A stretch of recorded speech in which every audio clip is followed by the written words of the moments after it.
हाँ जी, तो नमस्कार भी सभी को। कैसे हो सारे? उम्मीद करूंगा सब बढ़िया होगे, स्वस्थ होगे, मस्त होगे, अच्छे से चल रही होगी आप सभी की तैयारी। तो अपने बात कर रहे थे, टॉपिक चल रहा था अपना पादप उत्तक, जिसकी अपनी 2 क्लासेस आ चुकी हैं, जिसमें पादप उत्तक के प्रकार पढ़ लिए थे, विभज्योतकी और स्थायी उत्तक। और फिर हमने विभज्योतकी उत्तक के भी आगे 3 प्रकार पढ़ लिए थे और स्थायी उत्तक के बारे में थोड़ी बहुत बातें कर ली थी। आज हम बात करेंगे स्थायी उत्तक के भी 2 प्रकार होते हैं। कौन कौन से? सरल स्थायी उत्तक और जटिल स्थायी उत्तक।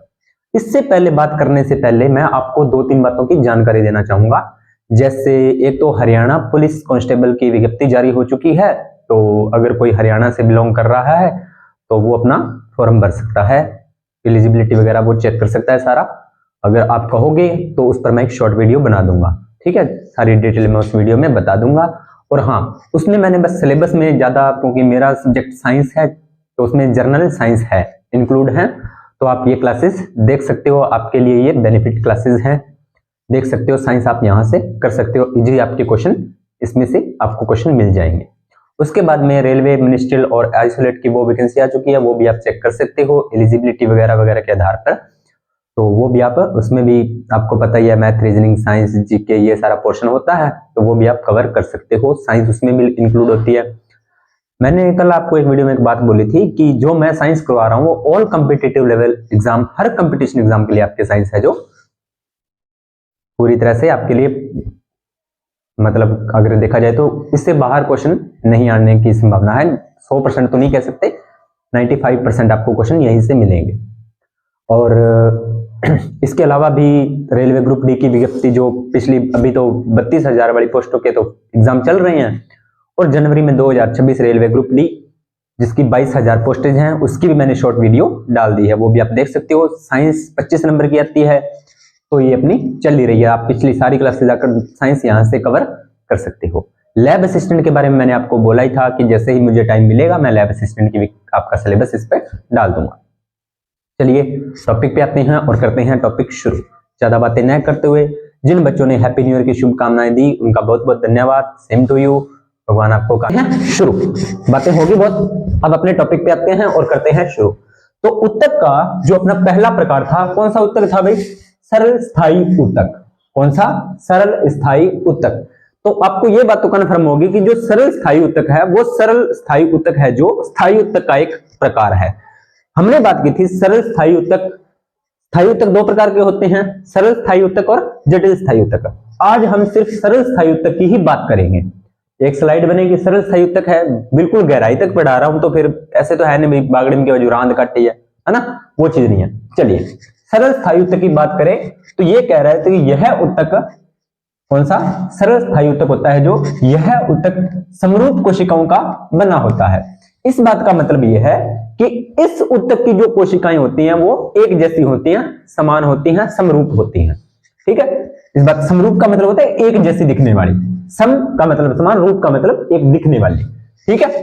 समरूप कोशिकाओं का बना होता है। तो आपको यह बात तो कंफर्म होगी कि ये जो उत्तक होगा वो एक समान कोशिकाओं से मिलकर, एक समान दिखने वाली कोशिकाओं से मिलकर बना होता है। सरल स्थायी उत्तक के 3 प्रकार होते हैं। कितने प्रकार होते हैं? 3 प्रकार। जैसे विभज्योतकी उत्तक के 3 प्रकार थे ना, विभज्योतकी उत्तक के 3 प्रकार थे ना, उसी प्रकार सरल स्थायी उत्तक के भी 3 प्रकार होते हैं। कौन कौन से? मृदु उत्तक का। अब इसका आप ना संधि विच्छेद करो तो आपका आएगा मृदु प्लस उत्तक। मृदु का मतलब होता है कमजोर और उत्तक का मतलब आपको पता ही है, तो मृदु उत्तक यानी कि कमजोर उत्तक। दूसरा है स्थूल कोण उत्तक और तीसरा है दृढ़ मतलब स्ट्रॉन्ग, तो दृढ़ उत्तक। मृदु उत्तक, स्थूल कोण उत्तक और दृढ़ उत्तक। कितने प्रकार होती हैं सरल स्थायी उत्तक के?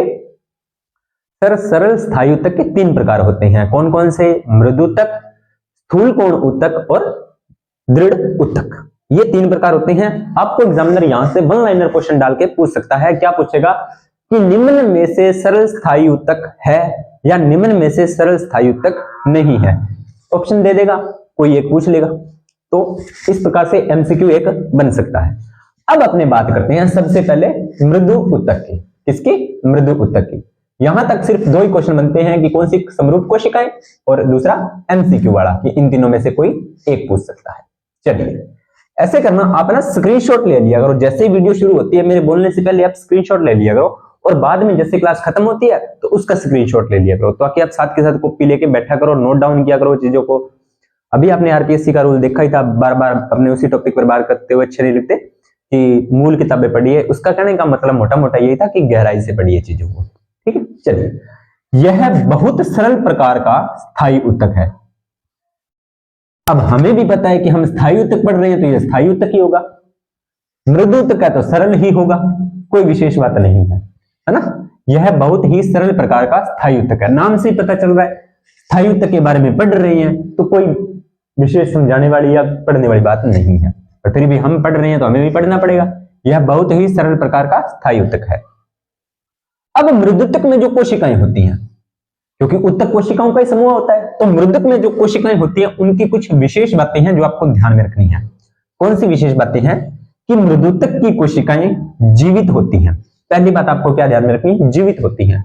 सर कोशिकाएं तो जीवित ही होती हैं, बिल्कुल होती हैं प्यारे बच्चों, जीवित होती हैं, लेकिन इसने जीवित स्पेशल इसीलिए लिखा है क्योंकि अगर किसी एक भाग में कोशिकाएं मृत होंगी, इसीलिए इसने बताया है कि कोशिकाएं मृदुत्तक की कैसी कोशिकाएं होती हैं? जीवित कोशिका होती है, ठीक है। और कैसी होती हैं? इनकी कोशिकाओं का आकार होता है वो गोलाकार हो सकता है। कैसा? इस तरह से गोलाकार हो सकता है। और कैसा हो सकता है सर? अंडाकार भी हो सकता है। सर और बता दीजिए, बहुभुजी। बहुभुजी का मतलब बहुत सी भुजाएं होती हैं। बहु का मतलब एक से अधिक, भुजा, भुजी का मतलब भुजा। जिस तरह से 1 2 3 4 5 इस तरह से, इस तरह से, इस तरह से, मतलब बहुत सी उसकी भुजाएं होंगी, तो बहुभुजी। कोशिका जीवित होगी, गोलाकार होगी, अंडाकार होगी, बहुभुजी होगी, वह अनियमित आकार की, यानी कि कोई आकार निश्चित भी नहीं हो सकता या नियमित आकार भी नहीं हो सकता, कैसा भी इनका आकार हो सकता है। अनियमित आकार इस तरह से हो गया ना, जैसे अमीबा की कोशिकाएं होती हैं, अनियमित ही होती है, उस प्रकार से ही बात कर रहा है। मृदुत्तक की कोशिकाएं जीवित होती हैं, गोलाकार भी हो सकती हैं, अंडाकार भी हो सकती हैं, बहुभुजी भी हो सकती हैं और अनियमित आकृति की भी हो सकती हैं। ये बात आपको ध्यान में रखनी है। इसकी कोशिकाओं में, मृदुत्तक की कोशिकाओं की बात कर रहा है, सघन कोशिका द्रव्य, सघन का मतलब होता है गाढ़ा या ज्यादा, सघन कोशिका द्रव्य पाया जाता है और केंद्रक पाया जाता है। क्या पाया जाता है? सघन कोशिका द्रव्य और केंद्रक दोनों पाए जाते हैं। अब आप बोलोगे सर कोशिका द्रव्य क्या होता है या केंद्रक क्या होता है, तो मैं इसके बारे में ज्यादा चर्चा न करते हुए आपको सीधा ले चलता हूं कोशिका वाले चैप्टर पे, जहां पर अपनी 8 क्लासेस हैं, आप वो जाकर देख सकते हो। पूरा कोशिका चैप्टर एक एक शब्द वहां पर मैंने क्लियर किया हुआ है, तो वो यहां पर मैं ज्यादा बात नहीं करूंगा।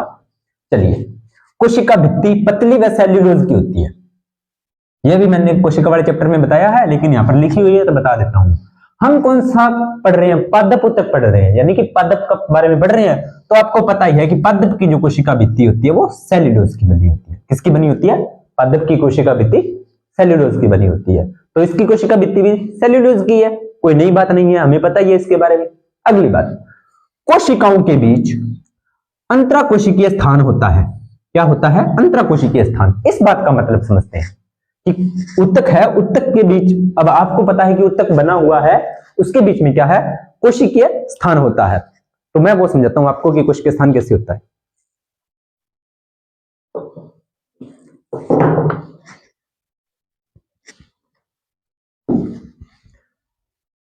देखिए, कोशिकीय स्थान का मतलब क्या है?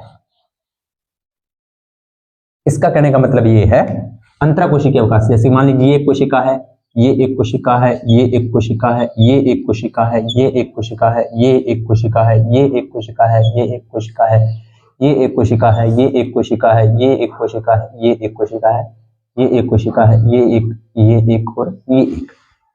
अब ये आपका क्या है? एक मृदुत्तक का मैंने रफली डायग्राम बनाया है। तो इसके बीच में जो ये वाला स्थान होता है ना, ये वाला स्थान हो गया आपका, ये वाला स्थान हो गया, ये वाला स्थान, यह क्या होता है? इसे बोलते हैं अंतराकोशिकीय अवकाश। क्या बोलते हैं? अंतराकोशिकीय अवकाश या अंतराल। अवकाश भी बोल देते हैं कहीं कहीं, और कहीं कहीं अंतराल भी बोल देते हैं। ये बात भी आपको ध्यान में रखनी है। अंतराकोशिकीय स्थान भी बोल सकते हैं इसे, अंतराकोशिकीय स्थान भी, कुछ भी बोल दो, अवकाश बोल दो, अंतराल बोल दो, स्थान बोल दो। अंतराकोशिकीय स्थान होता है, तो अंतरा यानी कि कोशिका अंदर और कोशिका के अंदर जो यहाँ जो ये स्थान है इसे ही अंतरा कोशिकीय अवकाश बोलते हैं। यह जो अवकाश होता है ना वो क्या काम करता है पता है आपको? यह अवकाश करता है गैसीय विनिमय का काम। क्या करता है? गैसीय विनिमय। सर गैसीय विनिमय क्या होता है? तो गैसीय विनिमय को भी मैंने अच्छे से समझाया हुआ है परिसंचरण तंत्र वाले टॉपिक में, लेकिन ये तो पादप का है तो इसमें बोलते हैं CO2 और O2 का आदान प्रदान, CO2 और O2 का विनिमय, आना जाना, ये ही अंतराकोशिकीय अवकाश करवाते हैं किसमें? मृदुतक में। ठीक है, इतनी बात आपको क्लियर हो गई होगी। ठीक है, अंतराकोशिकीय अवकाश क्या काम करते हैं? गैसीय विनिमय या कोशिकाओं में CO2 और ऑक्सीजन के आदान प्रदान का काम करते हैं। अगली बात क्या है? कोशिका में बड़ी रसधानी होती है। कोशिका में क्या होती है?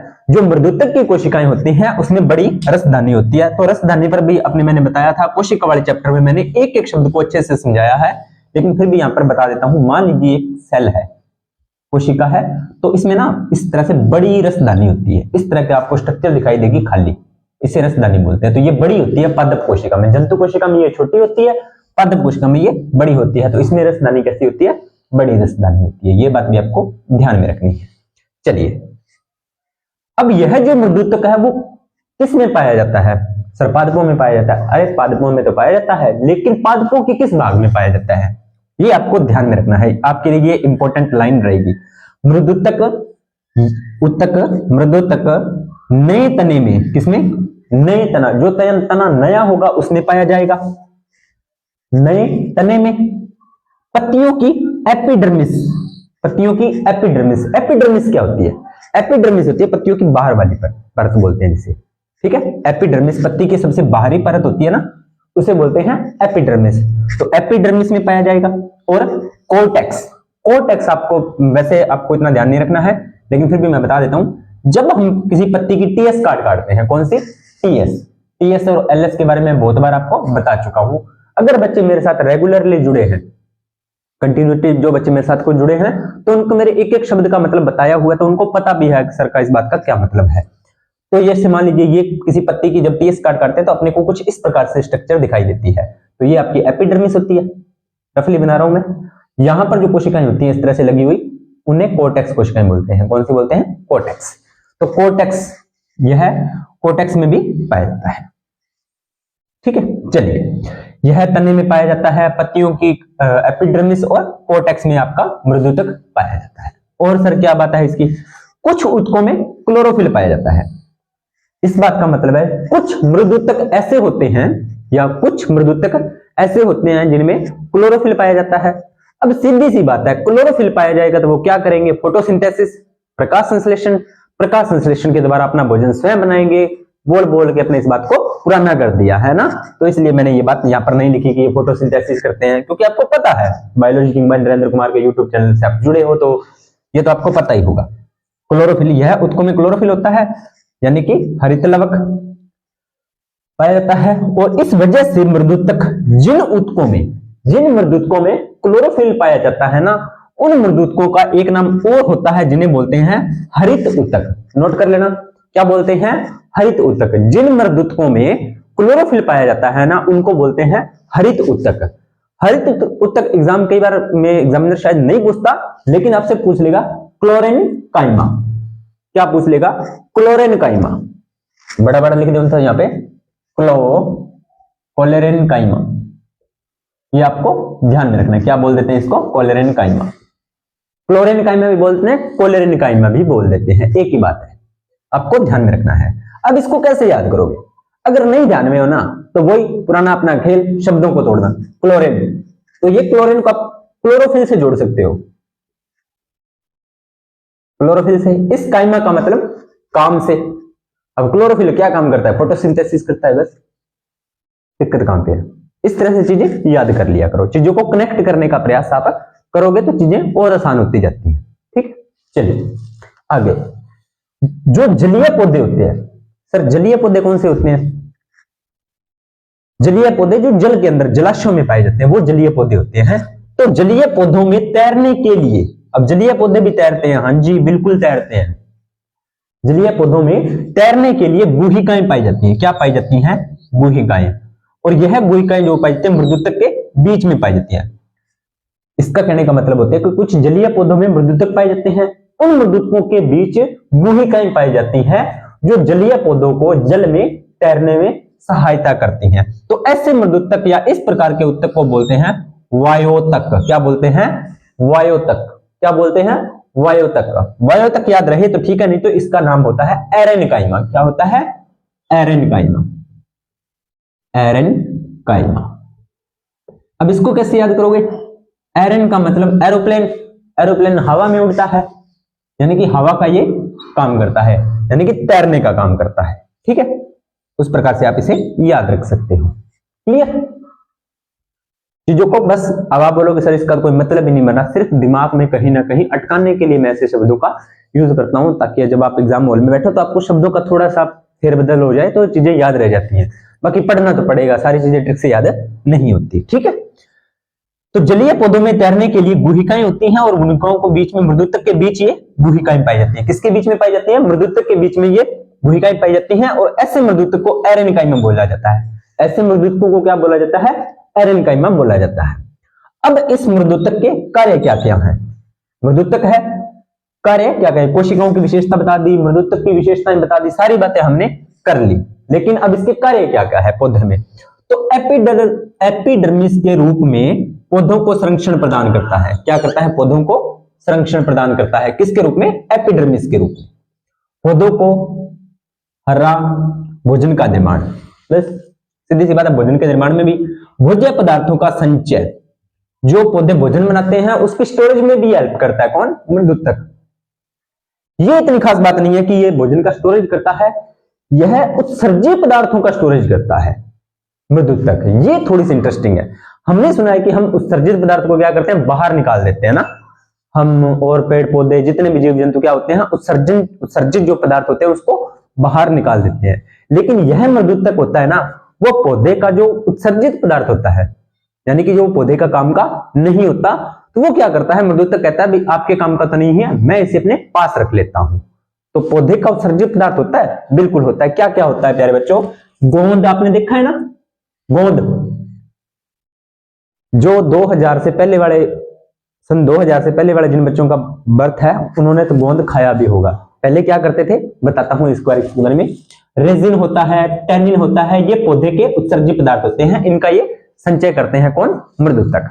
देखो पहले क्या करते थे पुराने टाइम में, हम जैसे हम भी ये शरारतें करते थे, और जो अगर आप कोई वीडियो देख रहे हैं तो उन्होंने भी ऐसा किया होगा। कोई भी पौधा, बड़ा पेड़ होता था ना, उसके ना टक लगा देते थे तने पे, ठीक है, और कुछ दिनों बाद में या कुछ 2 या 3 दिनों बाद में ना वहां से एक चिपचिपा द्रव निकलता था और वो बाद में सूखकर गाढ़ा हो जाता था।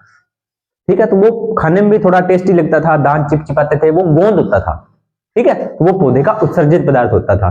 कभी देखना ऐसे बबूल के पेड़ पे बहुत ज्यादा ये चीजें आपको मिलती है, पुराने टाइम में होती थी ये चीजें। ठीक है, तो वो पौधे का उत्सर्जित पदार्थ होता है और पश्चरण चालन में भी सहायक होता है। पौधे का पश्चरण चालन में भी ये सहायता करता है। कौन? आपका मृदुतक।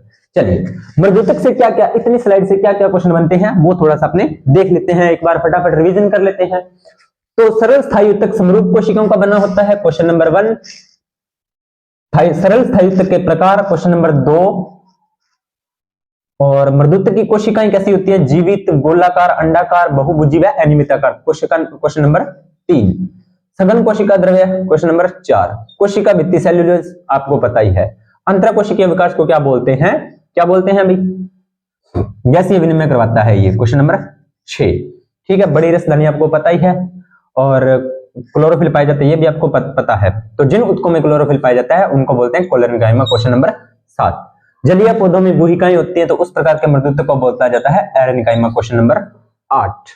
और एपिडर्मिस फंक्शन वगैरह, उत्सर्जित पदार्थ गोंद वगैरह वाली बात है जो क्वेश्चन नंबर 9। कुल मिलाकर 9 से 10 क्वेश्चन आपको इतनी स्लाइड में से आपके बनते हैं। ये आपके पहले तो आपने इसके पूरे नोट्स बनाने हैं, जब आप इसका रिवीजन करो तो इसके शॉर्ट नोट्स भी और बनाइए। जो जो लाइनें आपको लगे, इसके 7-8 लाइनें इसमें से निकलती हैं, वो आपको फटाफट रिवीजन में हेल्प करती हैं। ठीक है, आपने देखा होगा यूट्यूब पर मैराथन क्लासेस को चलते हुए, तो वो एक बार में स्टडी करने के लिए नहीं होती, ध्यान रखना इस बात का। आप मैराथन क्लासेस देखते हो, आप देखते हो, मैं भी देखता हूं, ऐसे नहीं मैं नहीं देखता, मैं भी स्टडी करता हूं तो मैं मैराथन क्लासेस को देखता हूं। पर क्यों? क्योंकि जब आपकी चीजें पहले पढ़ी हुई है तब मैराथन क्लास, रिवीजन क्लास होती है उसको चीजों को रिकॉल करने के लिए। ठीक है, तो पहले इसको ढंग से देखकर जब रिवीजन करो तो 7 लाइनें लिख लो, बस वही आपकी मैराथन क्लास होती है। चलिए, मृदु तक समझ में आया? समझ में आया तो यस कीजिए कमेंट सेक्शन में। चलिए, दूसरा है स्थूल कोण उत्तक।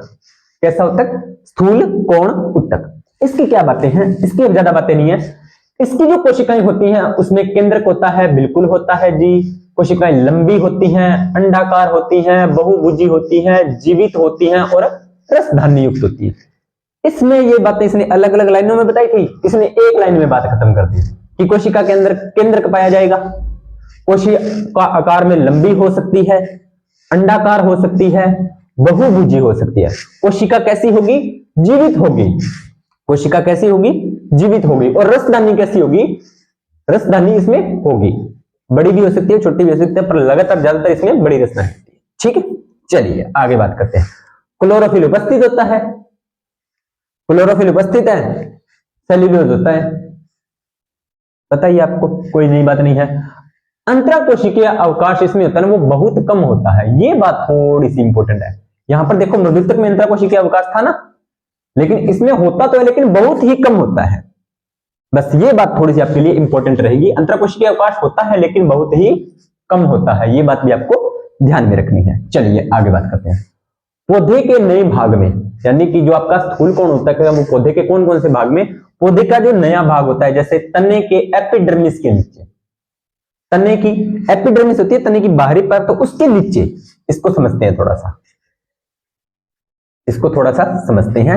मान लीजिए पौधे का तना है, तो ये होती है पौधे की एपिडर्मिस या तने की एपिडर्मिस।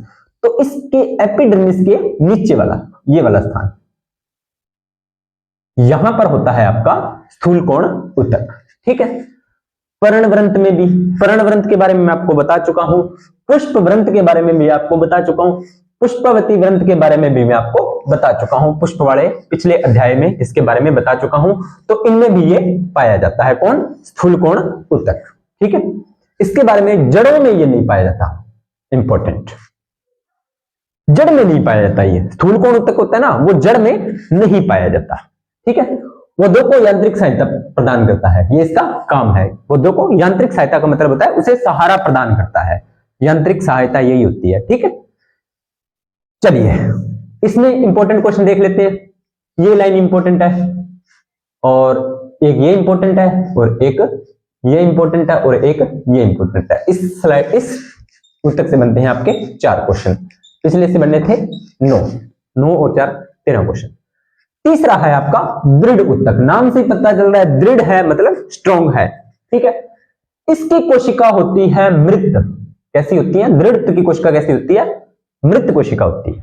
कैसी कोशिका होती है? मृत कोशिका होती है।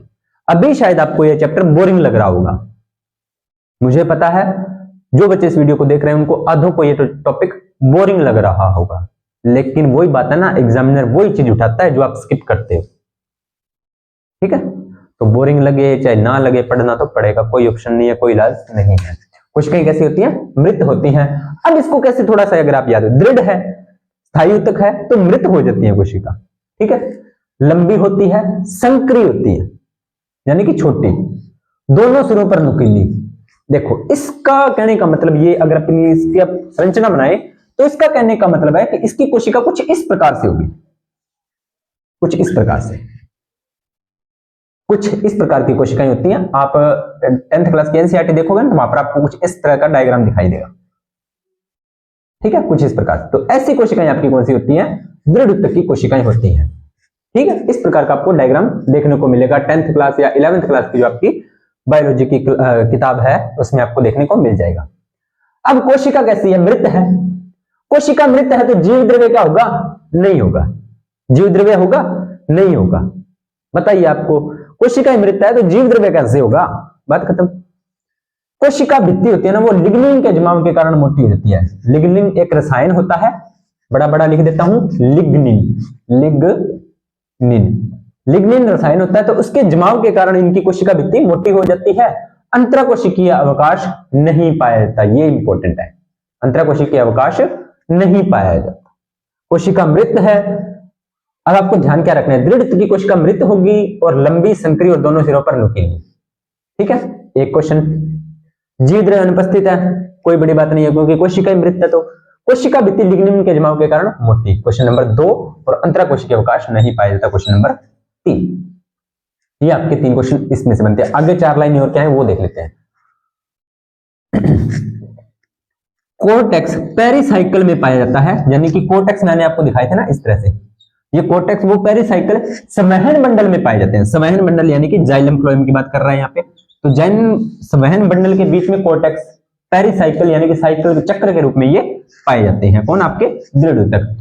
पौधे के तने में, पत्ती की शिराओं में, पौधे का तना तो आपको दिमाग में बैठ गया कि हाँ ये पौधे का तना है, लेकिन पत्ती की शिरा क्या होती है?